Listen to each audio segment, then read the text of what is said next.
Hey everyone, The Dark Knight is here. आज हम लाल सिंह चड्ढा का रिव्यू करेंगे। हे हे हो चलो मज़ा आएगा। करता हूँ रिव्यू इस इश्तिहार के बाद।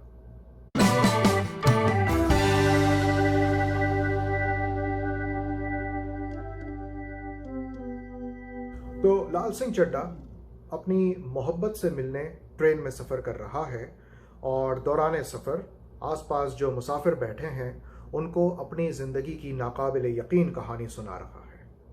लाल Singh Chaddha Oscar winning film Forrest Gump का ऑफिशियल एडेप्टेशन है, ऑफिशियल रीमेक है और आमिर खान लगभग 4 साल के बाद टॉम हैंक्स का उसके कैरियर का यादगार तरीन किरदार प्ले करने के लिए वापस सिल्वर स्क्रीन पे तशरीफ ला रहे हैं। तो जाहिर है फॉरेस्ट गंप जो है it is one of the most beloved film of the 90s। अब ऐसी फिल्म को अगर कोई रीमेक करने का सोचे तो जाहिर सी बात है दुनिया की आंखें बाहर आएंगी। ख़ास तौर पे बॉलीवुड में अगर कोई वैसे ही आजकल के हालात में मजाक उड़ रहा है कि इनके पास कोई नई स्टोरी नहीं है और ये रीमेक करने का सोच रहे होते हैं तो Forrest Gump is way too high to imagine कि इसका कोई अच्छा रीमेक भी बन सकता है।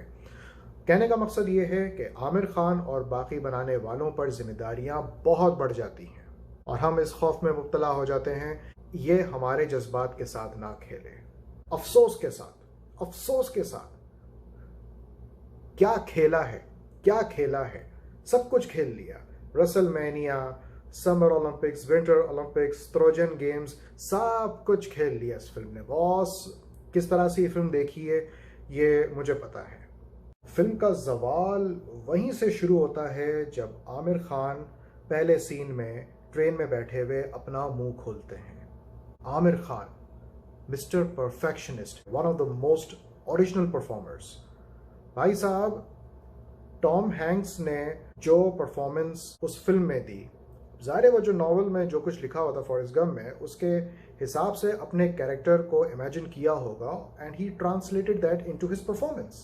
बट आमिर खान को देख के लग रहा है कि उसने कोई मेहनत ही नहीं की। जो टॉम हैंक्स ने किया है वही वो खुद भी करना चाह रहे हैं। आई एम सरप्राइज्ड जब आमिर खान पंजाबी एक्सेंट में बात करने लगता है we realize कि there is something wrong about his performance, क्योंकि पंजाबी कैरेक्टर के लिए Aamir Khan is not suitable। ये हमने रंग दे बसंती में भी देखा है। और जब जवान लाल सिंह चड्ढा का रोल वो प्ले करते हैं तो ऐसा लगता है जैसे मैं 3 इडियट्स या पीके का आमिर खान देख रहा हूँ। Same facial expressions, same performance, ditto. उस सीन में देखना जब वो स्प्रिंट रेस कर रहा होता है, he is behaving more abnormally than that child actor was performing in the childhood scenes. उसमें देखना जिस तरह वो शक्लें बना रहा है, he reminds you of Mister Bean. What the hell is he doing?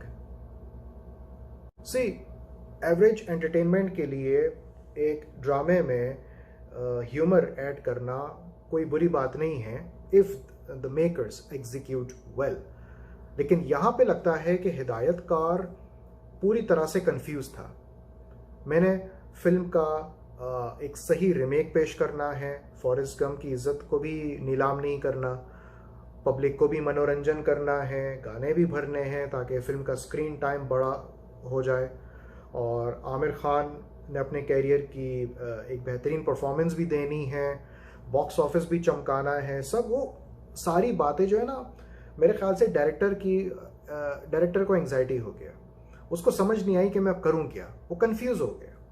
Film की तारीख को लेकर जो खिलवाड़ किया है, इंडिया में जो इमरजेंसी नाफिज हुई थी और इंडिया ने जो वर्ल्ड कप जीता और जो एंटी सिख रायट्स हुए, वो सब चंद मिनटों में कवर किए।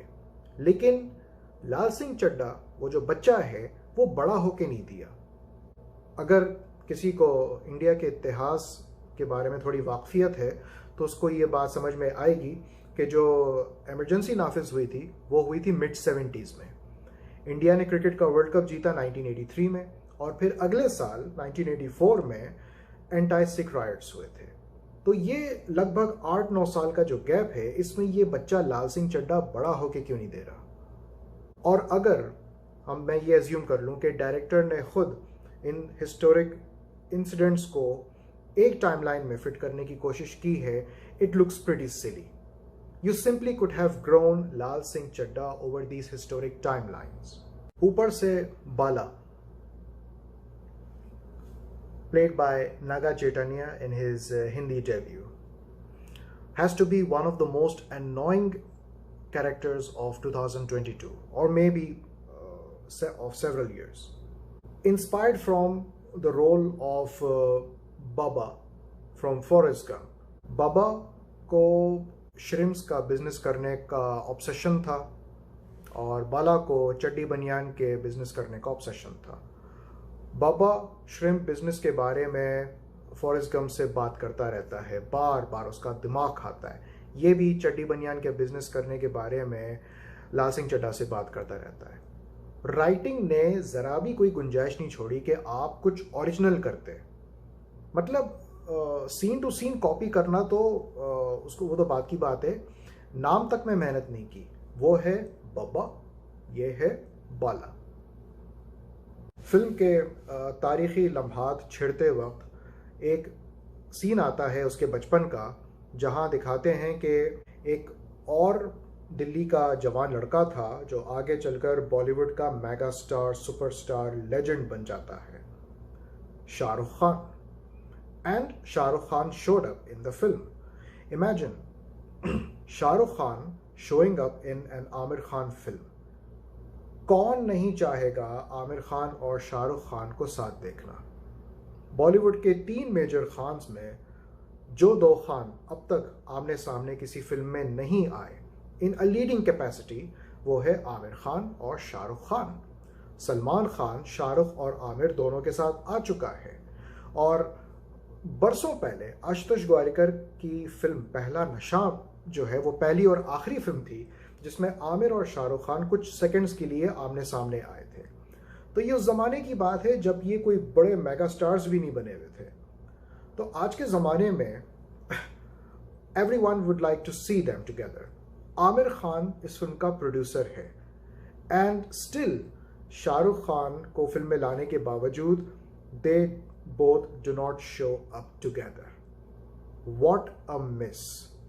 How annoyingly idiotic.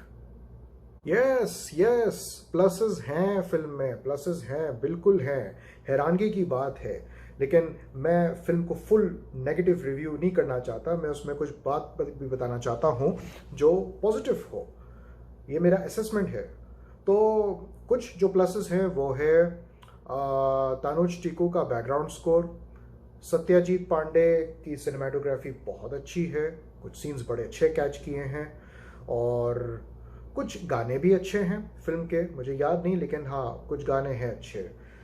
लेकिन इन सब प्लसेस के अलावा जो इस फिल्म का जो सबसे बड़ा प्लस है वो है मोना सिंह। जी, मोना सिंह, आमिर खान नहीं, करीना कपूर भी नहीं, it's Mona Singh. Impressive performance.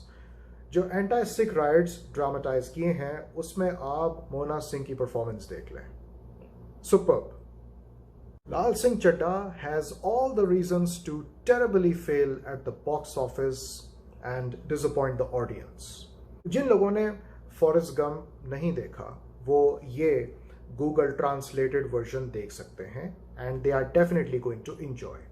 रही बात आमिर खान की, मुझे नहीं याद पड़ता पिछली बार कब, लेकिन this has to be his worst performance in ages. Laal Singh Chaddha का प्रोडक्शन बजट था 180 करोड़ रुपए, लेकिन घर पे फिल्म ने बॉक्स ऑफिस बिजनेस किया सिर्फ 58.73 करोड़ रुपीस का। क्या ये फिल्म इतनी बुरी थी? I don't think so. जहां तक मैं समझा हूं, जो इस फिल्म के फेल होने का सबसे बड़ा रीजन है, that is pretty political. Ruling party के हिंदू नेशनलिस्ट ने आमिर खान की पर्सनैलिटी को डिग्रेड करने की कोशिश की है। आई रिमेंबर जब पब्लिसिटी होना शुरू हुई थी तब ट्विटर पे कोई 2 लाख के करीब इसके ट्वीट्स हुए कि इसकी फिल्म को बॉयकॉट कर दिया जाए बिकॉज आमिर खान ने सालों पहले बैक इन 2015 और 2016 उसने किसी इंटरव्यू में ये कहा था कि इंडिया में रहने पर उसको इनसिक्योरिटी फील हो रही है। वो वीडियो को अब चलाया गया और बहुत ज़्यादा नफरत फैलाई गई। बॉयकॉट की वजह से फिल्म का बिजनेस इस तरीके से डूबा, वरना सवाल ही नहीं पैदा होता कि आमिर खान की फिल्म आए और इतना बुरा बिजनेस करे। और मैं ये क्यों कह रहा हूँ कि फिल्म के फेल होने की असल वजह इज़ पॉलिटिकल दैन इकोनॉमिक, वो इसलिए क्योंकि घर पे फिल्म ने बहुत बुरा बिजनेस किया है, लेकिन इंटरनेशनल बॉक्स ऑफिस पे आपको पता है 2022 की highest grossing Hindi film at international box office कौन सी है? लाल सिंह चड्ढा। बिलीव इट और नॉट, इस फिल्म ने गंगूबाई काठियावाड़ी, भूल भुलैया 2 और रूलिंग पार्टी की मनपसंद फिल्म द कश्मीर फाइल्स से ज्यादा बिजनेस किया है इंटरनेशनल बॉक्स ऑफिस पे। या सो ये फिल्म जितनी बकवास हो, इसमें कोई शक नहीं कि film fail to live up to its expectations, but more than all these reasons hate campaign was the major reason जिसकी वजह से इस फिल्म का बॉक्स ऑफिस डूबा। I am Sameer Naik.